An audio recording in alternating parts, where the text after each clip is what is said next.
Hi guys, welcome back to the channel. So recently BuzzFeed made a fear-mongering video portraying how hard life is for vegans in a largely non-vegan world, and we made a response video pointing out what an over-the-top exaggeration their video was. However, to be fair, it is true that social situations are probably the most difficult part of being vegan. We had a long comment left on one of our videos recently, so it's timely that we address this. One of the criticisms in this message is that we and other YouTubers make out that going vegan is so easy, but the reality is that it can be very challenging. The truth is that both perspectives are correct. Going vegan is easy. However, navigating social situations does have its challenges.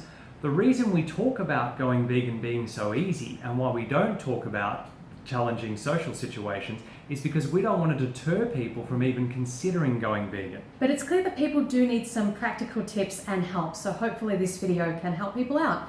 Two social scenarios were given in this comment. Let's start with the first one because it's the easier one. I went to a barbecue for the 4th of July. The food options there were chicken, potato bake or salad, lettuce. And while I didn't eat any meat while I was there, I had the salad and the potato bake, which was very filling, yay spuds, that I later found out contained cream of chicken soup.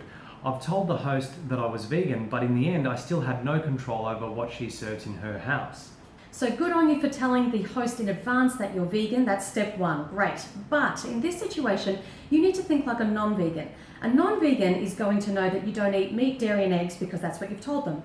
But they're not going to think about the cream of chicken soup flavoring that's on the potato bake, or for example, that there may be mayonnaise with egg in the potato salad or milk powder in a salad dressing. They're not going to think of those things. Unless the host is 100% up to speed with all things vegan, we suggest that you bring a dish that you can eat and even possibly share with others if you want. They will of course say, no, you don't have to do that. And they may even sound offended that you would suggest that you bring your own meal.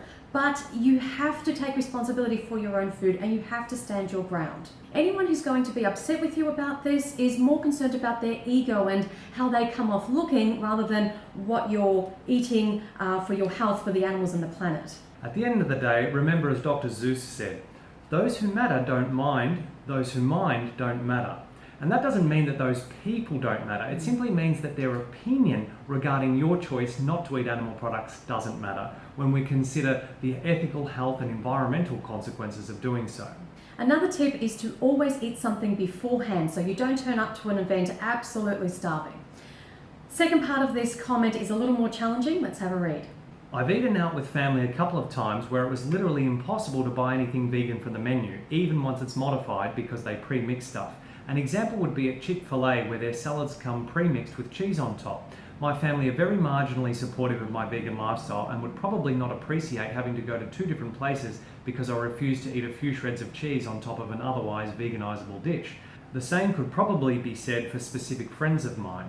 Okay, first of all, use the app or the website Happy Cow to look up vegan or vegan-friendly restaurants in your area. There may be something that you don't know about, and there may be a place that your family is happy to eat at where they can get a non-vegan meal, but you can also get a vegan meal. If you're super young and have to go out with your parents for dinner, that's one thing. However, if you're a teen, there may be some occasions when you have to say to your parents that you don't want to go out with them to dinner at a particular venue because there isn't really anything for you to eat. You're just going to stay at home and make yourself a simple pasta dish. Let them know that you have no problem going to a non-vegan restaurant with them so long as you can get a vegan meal, and give them some examples of those kind of restaurants.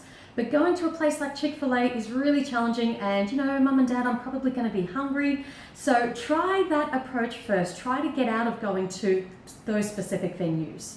Having said this, someone replied to this chain of comments with, next time, get their fries and their veggie wrap. Ask for no cheese and extra veggies, and I get it with a chili vinaigrette. So good and satisfying. So each scenario and venue is going to be different. You have to do the best that you can. Be creative with the menu, ask the staff questions, reiterate no meat, no cheese, no egg, no sour cream, no mayo, etc.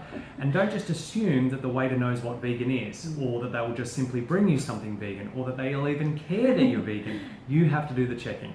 And yes, this sounds like a giant pain in the butt, but at the end of the day, it's an animal's life or your inconvenience.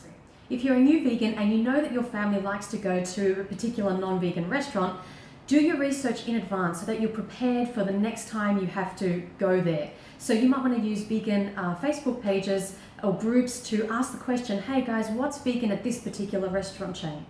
In our experience, the easiest types of non-vegan restaurants to eat at are usually what are called ethnic restaurants, so like Asian, Greek, Italian, Middle Eastern, Indian, etc.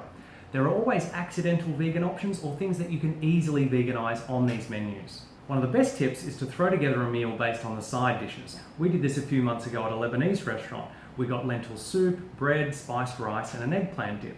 Other common examples of side dishes include mixed veggies, plain rice, fries, salad, veggie soups, etc.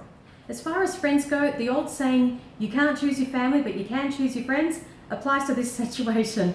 If your friends are going to be so stubborn and selfish and mean and cruel to kind of force you to go to a non-vegan restaurant where there's not a lot for you to eat, when you can simply go to a restaurant where there are more vegan options, then you have to reassess, what do you mean to those people you call friends, and what do those friends mean to you? And maybe you got to reconsider who you want to hang out with. Because if you're in a group of teens, you can easily go to a burger place that has a veggie burger on the menu, or a pizza place where you can simply hold the cheese and add extra veggies.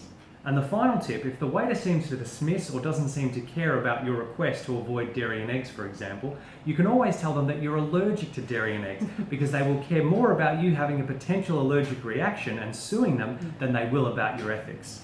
And just to reiterate, we know that this can seem like a bit of a pain, it can be a burden for some people, they might feel embarrassed, and we know that a lot of times your family's sitting there saying, do you have to ask so many questions? Why can't you just eat it? Why are you so embarrassing? You have to say, yes, it is important, and if it was, our family pet's life on the line, you'd want me to ask these questions too. So this is just the reality of being vegan in a non-vegan world. It can be inconvenient, but there's a lot at stake here. So again, each restaurant, each family member, each occasion is likely to be different. These are just some general tips that should help.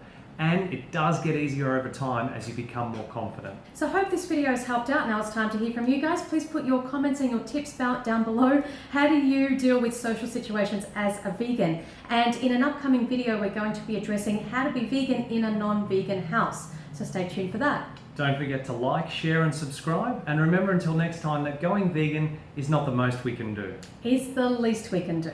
See you next video. See you guys.